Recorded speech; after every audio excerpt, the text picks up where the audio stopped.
રાજરાજેશ્વર તેમજ રાજાધિરાજ મહારાજ શ્રી હરિકૃષ્ણ મહારાજ તથા આપ સર્વ હરિના લાડીલા વહાલા મિત્રો, ભાઈઓ, બહેનો, માતાઓ, બાળકો તેમજ આપ સર્વ મોક્ષભાગી જીવાત્માઓને મારા ભાવ અને હૃદયથી પ્રણામ.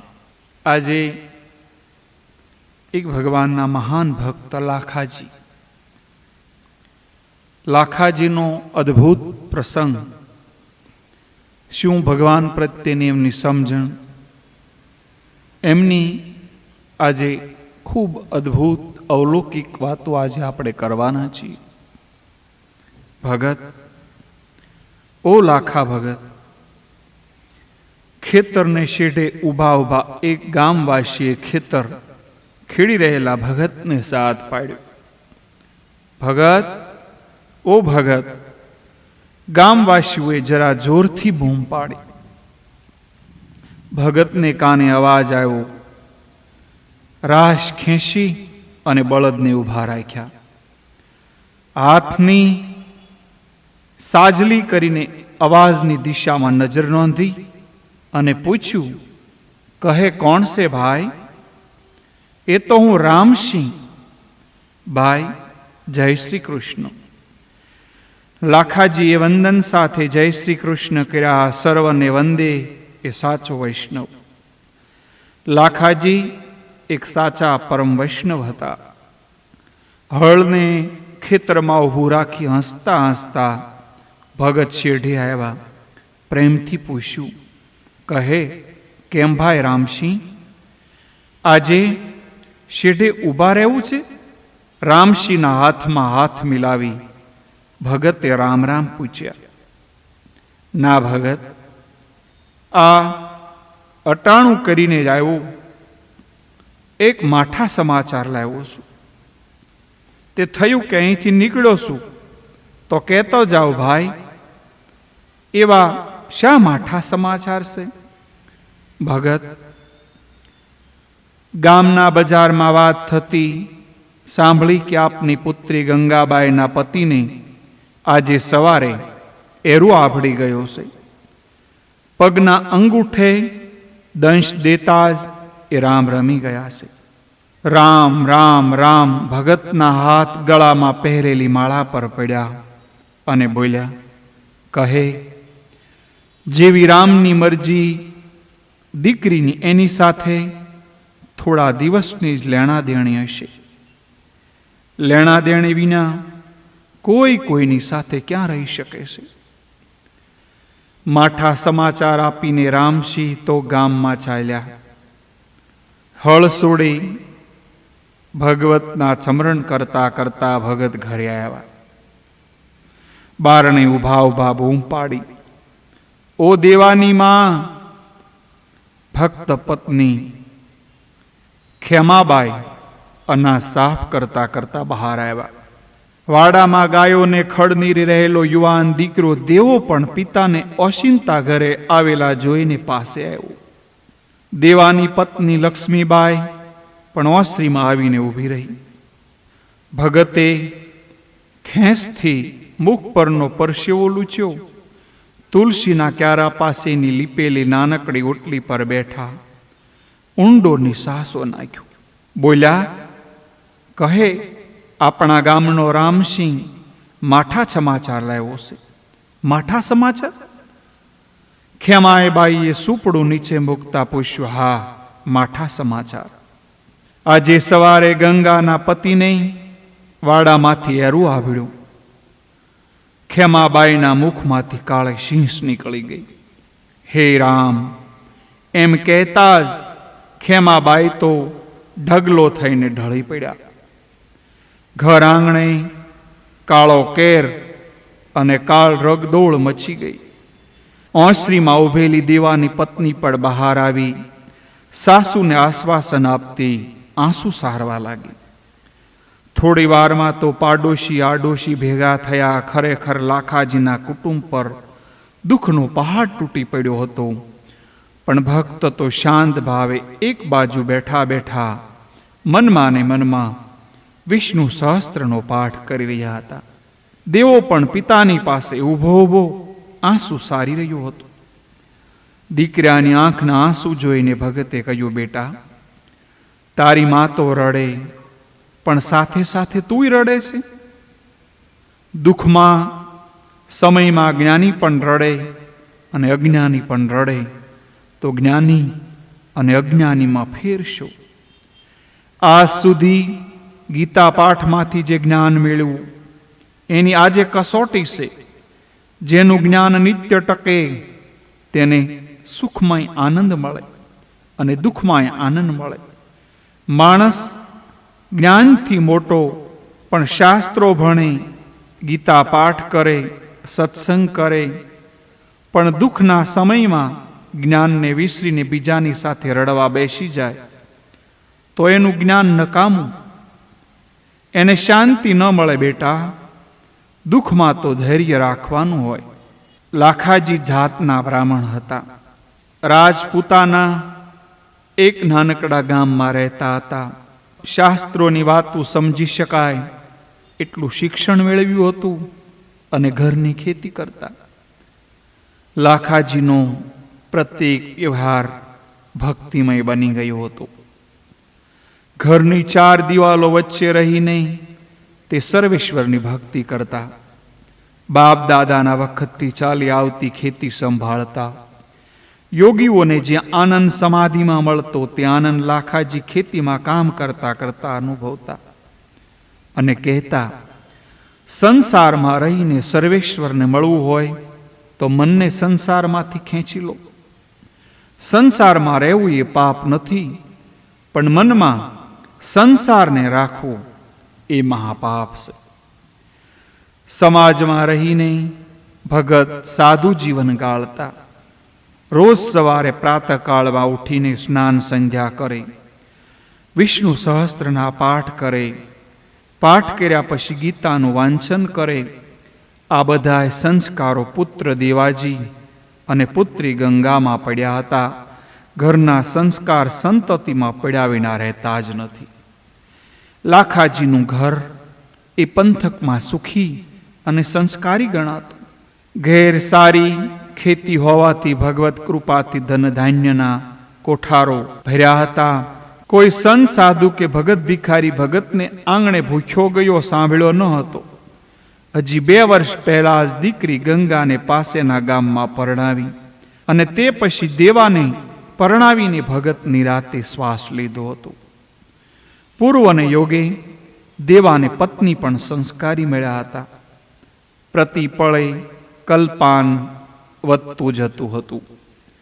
ભગત જરા અકળાઈ ગયા અને બોલ્યા, અરે, તમે બધાએ સમજુ થઈને આવું કલ્પાન કરશો? મરનારા પાછળ રેડા કરશો તો દીકરી ગંગાની તો વાત શી કરવી? આકારમાં આઘાતથી, આ પ્રસંગથી અને કેટલું બધું દુઃખ થતું હશે. જન્મ મરણ તો કૂવાના રેંટની જેમ સતત ચાલ્યા જ કરવાના છે. મરણ કોઈનું રોક્યાતું નથી. બનવા કાળ બની ગયું, હવે શોક કરવાનો કોઈ અર્થ નથી. સંસારની દ્રષ્ટિએ આપણા માટે એક દુઃખદ ઘટના બની છે એમ જરૂર કહેવાય. જીવ માત્ર મનુષ્યને આધીન છે. જમાઈના મરણથી ગંગાનું જીવન દુઃખમય બની ગયું. દેવા, તારી માને સમજાવ. રડવા કૂટવાનું છોડીને એ જરા સ્વસ્થ થાય. ગંગાનું દુઃખ દૂર કરવું એ આપણી પ્રથમ ફરજ છે. પિતાજી, બેન ગંગાનું દુઃખ કેવી રીતે દૂર કરશો? બેટા, હું અને તારી માં અત્યારે ગંગાને ત્યાં જઈએ છીએ.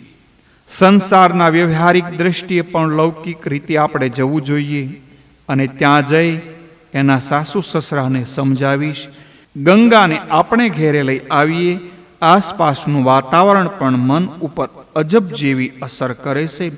અહીં એને ભક્તિના વાતાવરણમાં રાખીશું તો એનું દુઃખ ભૂલી જશે. શાસ્ત્ર પુરાણની સારી સારી વાતો કરી એના મનને ભક્તિમાં વાળી દઈશું. બેટા, મારો વિચાર તો આવો છે. તારો અભિપ્રાય હોય તે મને બતાવ.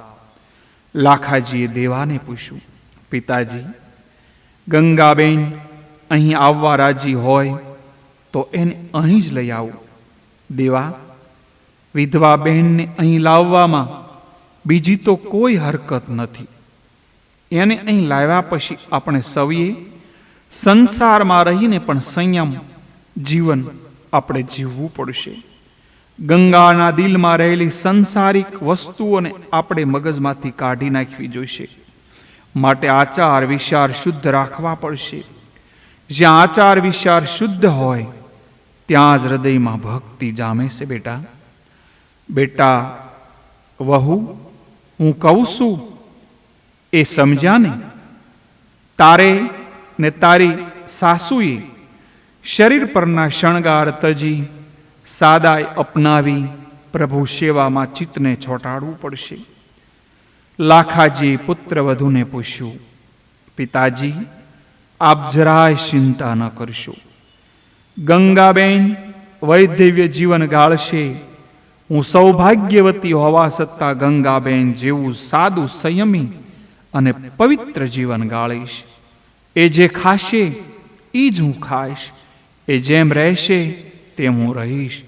સર્વ જીવોના પતિ એ પરમાત્મા જ છે ને. એવી રીતે ભગવાનની અમે સેવા કરશું. જ્યારે હું પરમાત્માની સેવા સાથે સાથે મારા સ્વામીની પણ સેવા કરીશ. મારું એવું કોઈ વર્તન નહીં હોય કે જેથી એના દિલમાં વિષયની આગ ભભૂકી ઉઠે. બસ બેટા, બસ. મારી તો આટલી જ ઈચ્છા છે. વહુની વાત સાંભળીને લાખાજીની આંખોમાંથી હર્ષના આંસુ આવી ગયા. પિતાજી, સૌભાગ્ય કરતા વૈધવ્ય જીવનમાં ઓર પવિત્રતા છે. અંતરની પવિત્રતા સિવાય જીવ પ્રભુ સન્મુખ થઈ શકતો નથી. ઈશ્વરમય બનાવવું એ તો આપણા સૌના જીવન ધર્મ છે.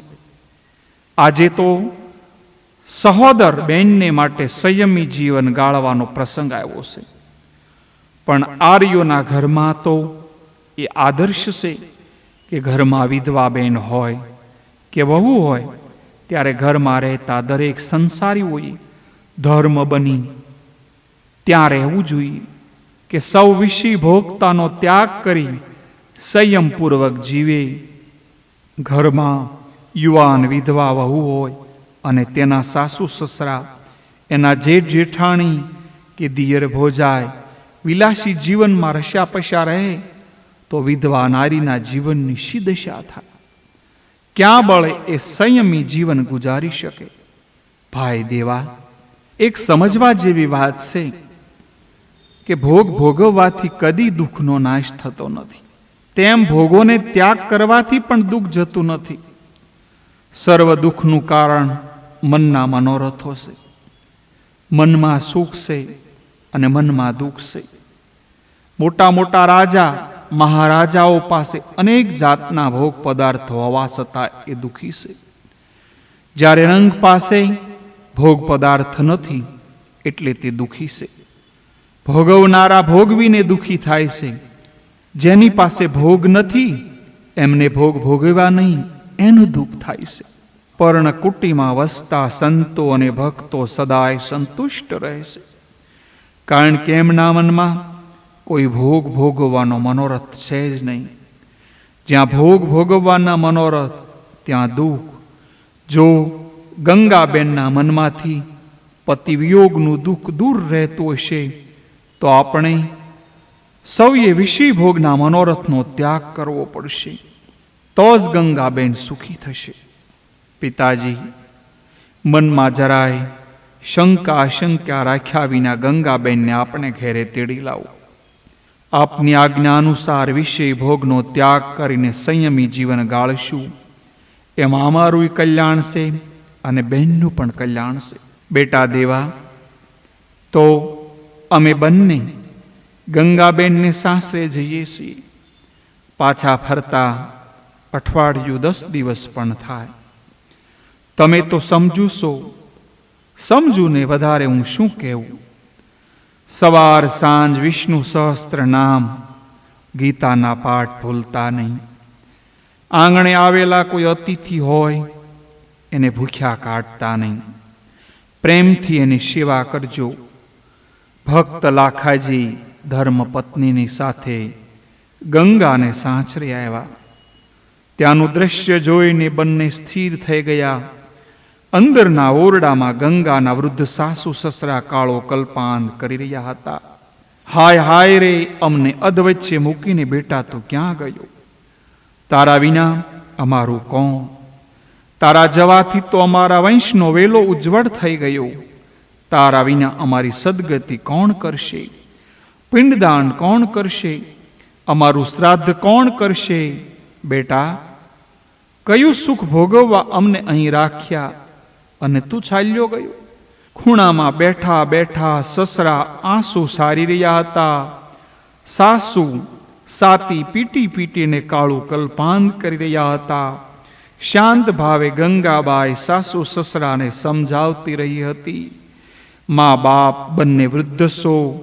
આપની આગળ તો હું એક નાનું બાળક છું. પુત્ર વિયોગનું દુઃખ કેવું હોય તે હું માતૃ અને પિતૃ હૃદયે સમજી શકે. શોક કરવાથી તમને તમારો દીકરો પાછો મળવાનો નથી. રડવાથી કોઈના દીકરા જીવતા થયા નથી, થવાના નથી. એ તો મને કહો, આપણે એકબીજા સાથે જે સંબંધથી જોડાયા છીએ એ સંબંધ સાચા છે? આ સંબંધ સાચા નથી તો સે શું? સાચું એ પૂછ્યું. પરમાત્માની પ્રબળ માયા, પ્રભુની માયાને લઈને આ ખોટા સંબંધ સાચા જણાય છે. માયાને લીધે જ આ બધો વ્યવહાર ચાલે છે. માયાનું આવરણ હટી જાય તો કોઈ કોઈનો ભાવ જ ન રહે. એક રાજા હતો, એનો એકનો એક દીકરો મરી ગયો. રાજાએ કાળું કલ્પાંત આદર્યું. બાળકના અંત્યેષ્ટિ સંસ્કાર પણ કરવા ન દે. બાળકનું શબ ખોળામાં લઈને રડ્યા કરે. એવામાં નારદજી ત્યાં આવ્યા. રાજાનું અજ્ઞાન જોઈને હસ્યા. સમજાયું, પણ રાજા તો સમજવાની વાત જ ન કરે. છેવટે સાચું જ્ઞાન આપવા માટે નારદજીએ બાળકને સજીવન કર્યું. રાજા આનંદમાં આવી ગયા. પુત્રને આલિંગન આપતા આપતા હાથ લંબાવે છે ત્યાં તો ખડખડાટ હાસ્ય કરીને રાજકુમાર બોલ્યો, કોણ છો આપ? કેમ બેટા ભૂલી ગયો? હું તો તારો પિતા છું. અરે પિતા? તમે મારા પિતા? અરે કોણ પિતા ને કોણ પુત્ર? સંબંધ હતો ત્યારે હતો, હવે મારે અને તમારે કાંઈ નથી. આ જીવ અનેકવાર પુત્ર બન્યો છે, અનેકવાર તમારો પિતા બન્યો. જે સંબંધ છે તે ઋણાનું બંધનને લીધે છે. ભૂલી જાઓ, મારો ને તમારો સાસો સંબંધ સર્વેશ્વરની સાથે છે. મારામાંથી મન હટાવીને ચતુર્ભુજના ચિત્તને જોડો. સંસારમાંથી ચિત્ત હટાવી જે સર્વેશ્વરમાં છોટાડે છે એના જન્મ મરણના ફેરા રહેતા નથી. માં, નારદજીની સમજાવટથી રાજાનો મોહ છૂટી ગયો. એમાં સંસારમાં પૂર્વના કોઈ પણ ઋણાનું બંધને આપણે સૌ ભેગા થયા છીએ. પિતાજી, તમે એમ કહો છો ને કે વંશનો વેલો ઉજ્જળ થઈ ગયો. અમારી સદગતિ કોણ કરશે? શ્રાદ્ધ કોણ કરશે? પિંડદાન કોણ કરશે? આ બધાએ ખ્યાલ મનમાંથી કાઢી નાખો. પુત્ર સદગતિ આપી શકતો હોત તો આ સંસારમાં કોઈની દુર્ગતિ જ ન થાત. શ્રાદ્ધ અને પિંડદાન કરવાથી પિતૃઓને આનંદ થાય, સદગતિ ન થાય તો પોતાની સદગતિ માટે તો માનવે જાતે પ્રયત્ન ન કરવા પડે. હું ખાઉં છું તો હું જ ધરાવશું, તમે તો ભૂખ્યા જ રહો છો. એમ હું ભક્તિ કરું છું તો મારું જ કલ્યાણ થાય, તમારું નહીં. પિંડદાનથી કોઈને મુક્તિ મળી જતી નથી. લોટના પિંડદાનથી મુક્તિ મળતી હોત તો જપ, તપ, ધ્યાન, દાન આદિ કોઈ કરત જ નહીં. પિંડ એટલે શરીર. જે પોતાનું શરીર સત્કર્મમાં સમર્પિત કરી દે એ સાસુ પિંડદાન, એને જ મુક્તિ મળે છે.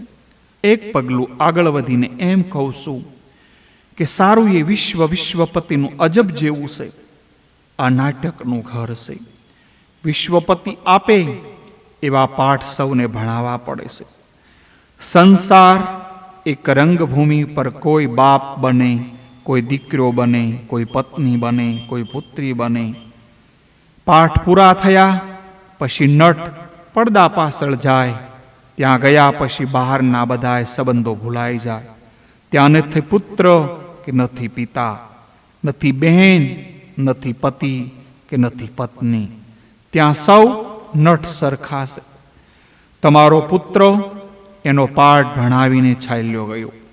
હવે એને માટે દુઃખી શા માટે થાવ છો? આપણે ભોગે બાકી રહેલો પાઠ આપણે ભજવવાનો રહ્યો. માટે શોકને છોડી દો, હરિનું સંકીર્તન કરો. સુખી થવાનો એ સર્વશ્રેષ્ઠ માર્ગ છે. ગંગાબાઈની સમજાવટથી સાસુ સસરાનું મોં પડળ ભેદાઈ ગયું. બાજુના ખંડમાં ઊભા ઊભા લાખાજી અને ખેમાઈબાઈ આ બધી વાતો સાંભળી. એમના હૈયામાં ગજબ ઉસાળો આવ્યો. વેવાણને આવેલા જોઈ ગંગાના સાસુ સસરાએ આવકાર્યા અને કહ્યું, લાખાજી, આપને ધન્ય છે કે આપણે ત્યાં આવી સાધ્વી કન્યા ઉત્પન્ન થઈ. આપ જાણતા જ હશો કે પુત્ર વિયોગનું દુઃખ કેવું ભયાનક હોય.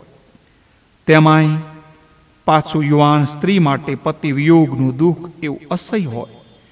પણ આપની પુત્રી તો જ્ઞાન અને વિવેકથી પોતાનું દુઃખ તો સહી લીધું, પણ સાથે સાથે સમજાવટથી અમારું પણ એમને દુઃખ દૂર કર્યું. બહાર ઊભા ઊભા મેં જોયું. મને એમ હતું કે જવાઈના અકાળ અવસાનથી ગંગા દુઃખી થઈ ગઈ હશે. પણ અહીંનું દ્રશ્ય જોતા જ મારી માન્યતા સુરા થઈ ગયા. એ બધી માન્યતા ઉડી ગઈ, એમ હવામાં ઉડી ગઈ. બેટા ગંગા, એ તો કહે, આવું અદ્ભુત જ્ઞાન તને ક્યાંથી મળ્યું? પિતાજી, તમે આ પ્રશ્ન કર્યો છે. મારામાં જે જ્ઞાન છે, વૈરાગ્ય છે, વિવેક છે, ભક્તિ છે, એ આપની ભક્તિનો પ્રતાપ છે. બાળપણથી જ આપે અમારામાં ભક્તિના સંસ્કારો ચિંતન કર્યા છે. ભલે અજાણે પણ અમે ભાઈ બેનને ગીતાના પાઠ કર્યા છે, વિષ્ણુ સહસ્ત્રના જાપ કર્યા છે, સત્સંગ કર્યો છે. એ બધાયનો લાભ આજે દેખાય છે. બાળપણાના એ સંસ્કાર આજે ખપમાં આવ્યા છે. અમે બંને ભાઈ બહેનો વિષ્ણુ સહસ્ત્રના પાઠ કંઠે કરી લીધા હતા. હું પરણીને સાસરે આવી છતાં વિષ્ણુ સહસ્ત્રના નામના જે જપ એ ચાલુ જ છે. પિતાજી, નામ સ્મરણના પ્રતાપે આજથી 4થા દિવસ પર ભગવાન વિષ્ણુ મારા સ્વપ્નમાં પધાર્યા હતા અને કહ્યું, બેટા ગંગા, તારા પતિનું આયુષ્ય પૂરું થઈ ગયું છે. આજથી 3 દિવસ પછી એને સર્પદંશ થશે. 3 દિવસમાં તારા સ્વામીનું કલ્યાણ થાય એવું તું કરી લે. આટલું કહીને ભગવાન અંતર ધ્યાન થઈ ગયા. બેટા, બીજું તો કાંઈ નહીં, પણ પતિના મૃત્યુની જાણ થતાં તને બીક ન લાગી? પિતાજી, ભય કેવો! સ્વામીના મરણથી મનમાં શોક તો થાય, પણ હરિચ્છા જાણતા જ શોકને દાબી દીધું. ભાગવતમાં આવે છે કે પરીક્ષિત 7 દિવસમાં પોતાની જાતનું કલ્યાણ કર્યું. મારી પાસે ફક્ત 3 દિવસ હતા. પરીક્ષિતે જે કામ 7 દિવસમાં કર્યું એ મેં 3 દિવસમાં કર્યું. પિતાજી, મૃત્યુ તો સર્વને માટે નિયત થયેલું છે. લોકો ભલે મૃત્યુને અમંગળ માનતા હોય, પણ મૃત્યુ તો મંગળકારી છે.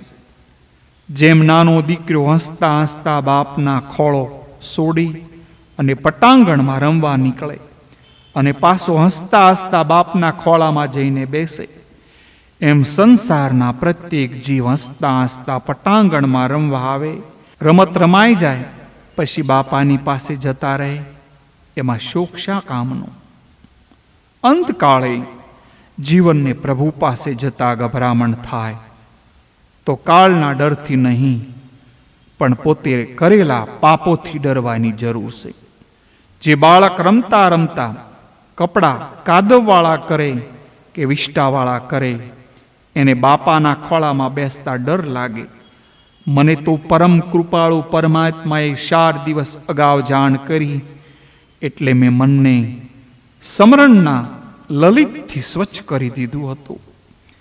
3જા દિવસનું પ્રભાત પ્રગટ થયું.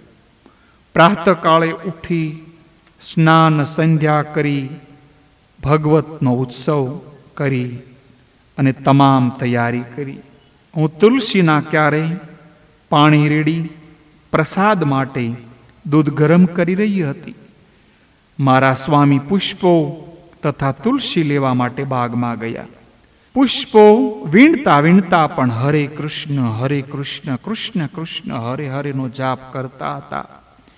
એવામાં કોણ જાણે ક્યાંથી એક ભયાનક સર્પ આવી પડ્યો અને પગમાં અંગૂઠાને દંશ દઈને ચાલ્યો ગયો.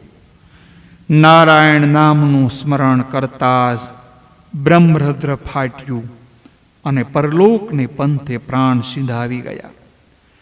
ગંગાની અવલૌકિક વાત સાંભળતા જ લાખાજી ગદગદિત થઈ ગયા. આંખમાંથી આનંદના આંસુ વહેવા લાગ્યા. લાખાજી, આપની પુત્રી તો અમારા અને તમારા બંનેના કુળને તારી દીધા. એની જ્ઞાનભરી સમજાવટથી અમારું દુઃખ દૂર થયું. હવે તો આ બધી જંજાળ છોડીને પુષ્કરરાજ ક્ષેત્રમાં જઈ ભગવાનનું ભજન કરવું છે. ગંગા અહીં એકલી રહે એના કરતાં એમને આપની સાથે રાખો.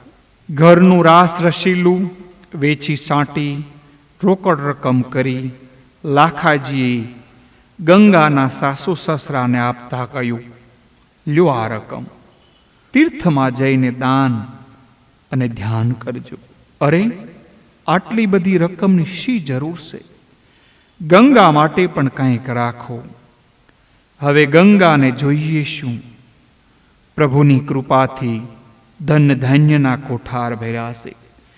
ગંગા મારે ત્યાં રહેશે, ભગવાનની ભક્તિ કરશે.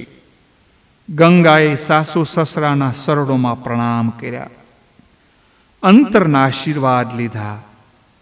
સાસુ સસરા તીર્થયાત્રાએ ઉપડી ગયા. ગંગા માતા પિતાની સાથે પિયર આવી. માતા પિતા ભાઈ ભોજાઈ વિરક્ત બનીને ભગવત ભજન કરવા લાગ્યા. ઘરનું નાનું મોટું હર કોઈ કાર્ય ગંગાબાઈની ઈચ્છા અનુસાર જ થવા લાગ્યા.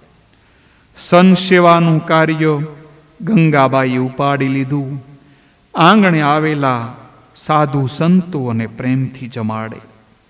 સૌની સાથે બેસીને સત્સંગ કરે, ભજન કરે, કીર્તન ગાય. આમ 25 વર્ષના વાણા વહી ગયા. ગંગાબાઈએ માતા પિતાની સાથે જીવન ગાળ્યું. ભગવત નામનો જપ કરતા કરતા લાખાજી અને મેખાબાઈએ ભગવત વિગ્રહ એક સાથે જ એક જ દિવસે શરીર ત્યાગી દીધું. શાસ્ત્રોક્ત વિધિ અનુસાર દેવાજીએ માતા પિતાની અંત્યેષ્ટિ જે સંસ્કારો હતા એ કર્યા. સદગત આત્માની શાંતિ માટે ભાઈ બહેને તથા ભાભીએ 3000 વિષ્ણુ સહસ્ત્ર નામના પાઠ કર્યા. માતા પિતાના મૃત્યુ પછી ત્રણેય જણા ભગવાનના ભજન કીર્તન ગાવામાં, અખંડ ભગવાનની સ્મૃતિ સાથે ભગવત ભજનમાં મગ્ન રહેવા લાગ્યા. એક દિવસ ભાઈ ભોજાઈના આગ્રહથી ગંગાબાઈએ ભગવાનને પ્રગટ થઈને દર્શન દેવાની પ્રાર્થના કરી. ભક્ત હૃદયનો પોકાર સાંભળીને ભગવાને ત્રણેય ભક્તોને દિવ્ય સ્વરૂપની ઝાંખી કરાવી. બાકીનું આખું જીવન આ ભક્ત ત્રિપુટીએ ભગવત સ્મરણ સાથે વિતાવતા જાય છે. એવી જ રીતે આ ત્રણેય ભાઈ બહેન અને એમના ભાભી ભગવાનના પરમધામ વૈકુંઠમાં એક જ દિવસે એક સાથે પરમધામને પ્રાપ્ત કરે છે.